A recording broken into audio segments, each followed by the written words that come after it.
Hi, so I'm back with a new video and let's talk about Florence Pugh. So I'm back with my best of videos. I know it took some time. My last one was the best of 2020 and I was going to post two more, but I just got caught watching other movies. And not that Florence Pugh has a lot of movies, she doesn't, but for some reason I took way too long watching them, so I'm only posting this one right now. But hopefully you still want to see it and you want to know what are her best movies. So without further ado, let's get into it. Once again, just like my previous one, like the one before my best of 2020, I think it was Terran's best of. This time I'm not going to give you any honorable mentions because, as I said, Florence doesn't have a lot of movies, so if I had honorable mentions I would be here telling you all of her movies, and that's not what I wanna do with these videos. I want to give you like a small list of movies that in my opinion are the person's best movies. So yeah, again, this is my list, it's my opinion and the ones that I consider her best movies. If you disagree with me, totally fine. I would appreciate if you tell me in the comments your favorite movies of Florence. So yeah, I have 5 to tell you, so let's get into my number 5. My number 5 is Outlaw King from 2018, directed by David Mackenzie. This was one of the last ones that I've watched, and this movie is based on a true story of Robert the Bruce, who fights the English in order to reclaim his throne in Scotland. It's a period piece, and right away that's why I took way too long to watch this one, because I'm not a fan of period pieces, of war movies, but I had to in order to give you this list, and turns out this is one of my favorites of hers. It's not one where she is in a lot. She does have a main role, but she's not in a lot. Chris Pine is the main actor in this movie, and with saying that, that's one of my favorite things about this movie are the performances. Everyone is so good, and I wasn't expecting to like this one as much as I did. I went into it, I was on the fence because of the period piece aspect, but I got into it not right away. That's one of my complaints, like it takes a bit to get into the story in the beginning, but as soon as the title shows up, it is pretty easy to figure out what this movie is about and the journey that it will take. I'm also not a big fan of the cinematography. It has a lot of zoom ins and zoom outs, and I'm not a fan of that. It's a messy camera work, not in terms of the photography, more of the directing style, but it wasn't like a main issue where I was pulled out of the story. No, like the characters and the actors were so good that I was invested in them, and I was worried about what would happen, and because this is a true story, there's not that thing that becomes cliche, that they try to save all the main characters and all that, so it's a bit unpredictable, and I like that about the movie. And yeah, that's my number 5. My number 4 is Fighting with My Family from 2019, directed by Stephen Merchant. I hope I'm pronouncing them right. And this is a WWE movie. It's about Paige and her brother Zach. They're in this family that it's a wrestling family, and like their dream is to be part of the WWE. But things get a bit complicated when both brothers apply to this training program, and only Paige gets in. So it's her struggle with her family and her struggle within the WWE industry. This movie is just right up my alley. It's an underdog type of story and I love that. In a way, it's similar to Eddie the Eagle, which I mentioned in my Terrence favorite best of movies, where it's about a sport, it's also about an underdog, and I love that. This is also one that it's not stereotypical. It has like a lot of ups and downs, and it doesn't follow the usual concept and the usual storyline, which again I really appreciated. And if you're like me and you don't know anything about WWE, this is also pretty educational because you find out a lot of stuff that might not be overall knowledge. I don't think this is something that a lot of people know, and yeah, I really like to find out more about the sport and that entertainment industry and all of that. And Florence Pugh is like really good in this movie. She's in all of this obviously, but I really liked her performance in this one. My number 3 is Little Women from 2019, directed by Greta Gerwig. I don't think I need to explain this a lot. This was nominated for Best Movie at the Oscars, but this is basically a coming of age of 4 sisters and their life in America after the Civil War.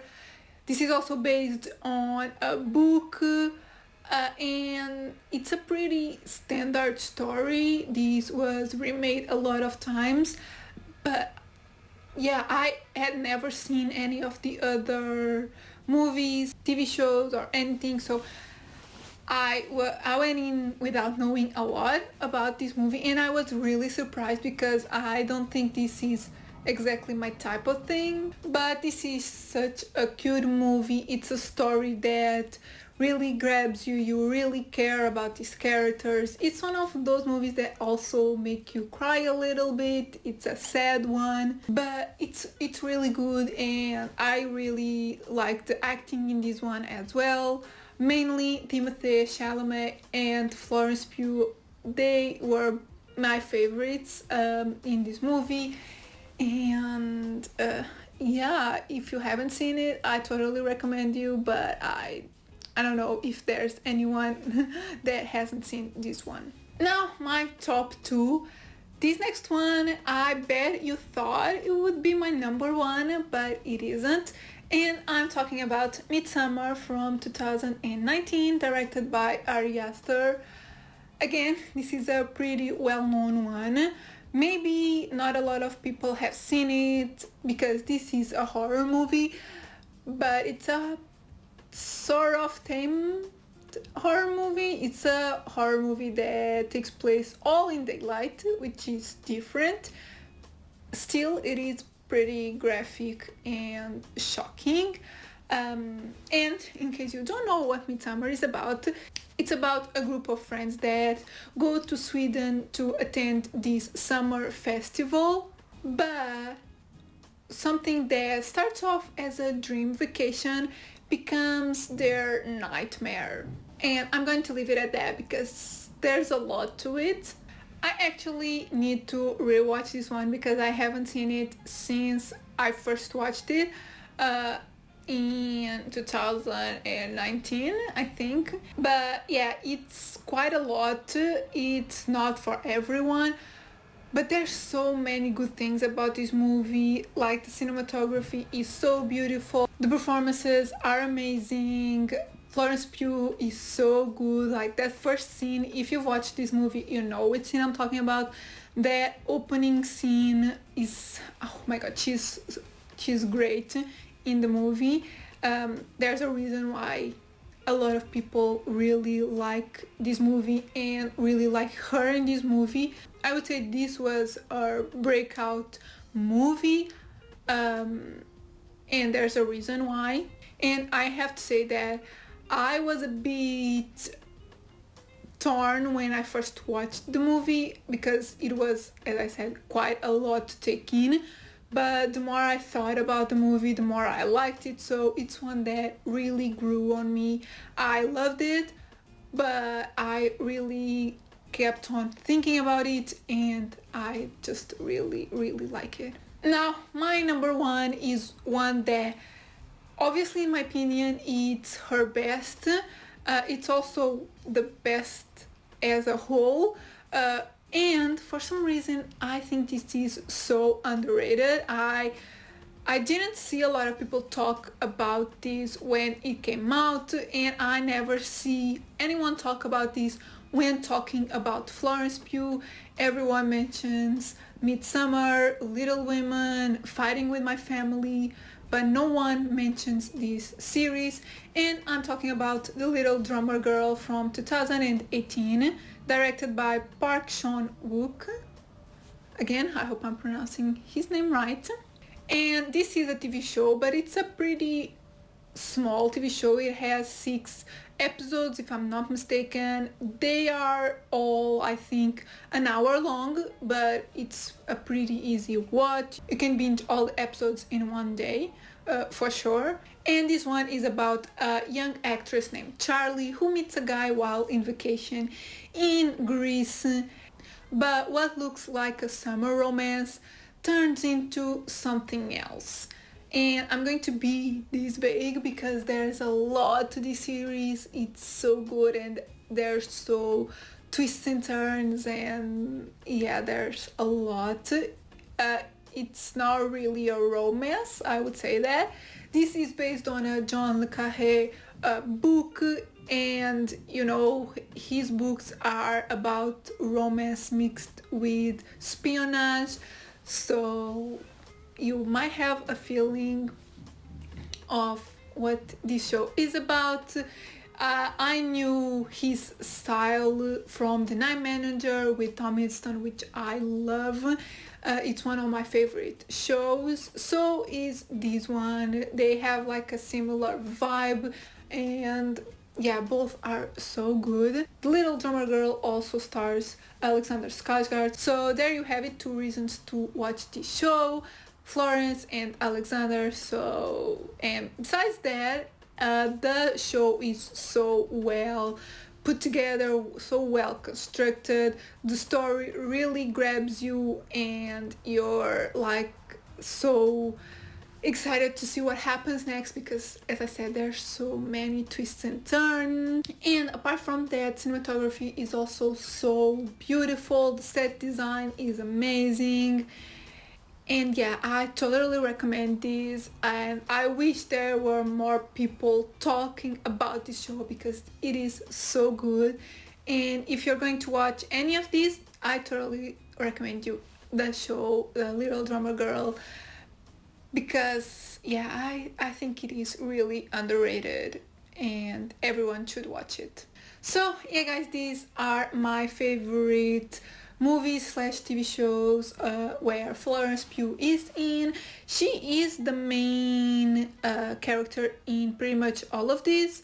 So yeah, she is doing great. I can't wait to watch her new movie Don't Worry Darling, as well as Black Widow. But because we don't have those movies yet, this is my list. Maybe those would be here, who knows. But yeah, let me know in the comments which are your favorite movies of hers, TV shows, whatever. Let me know if you've watched The Little Drummer Girl, because I want to know more people that have seen it. And yeah, if you liked the video, give it a thumbs up, subscribe if you're not subscribed yet, and I'll see you in my next video. Bye!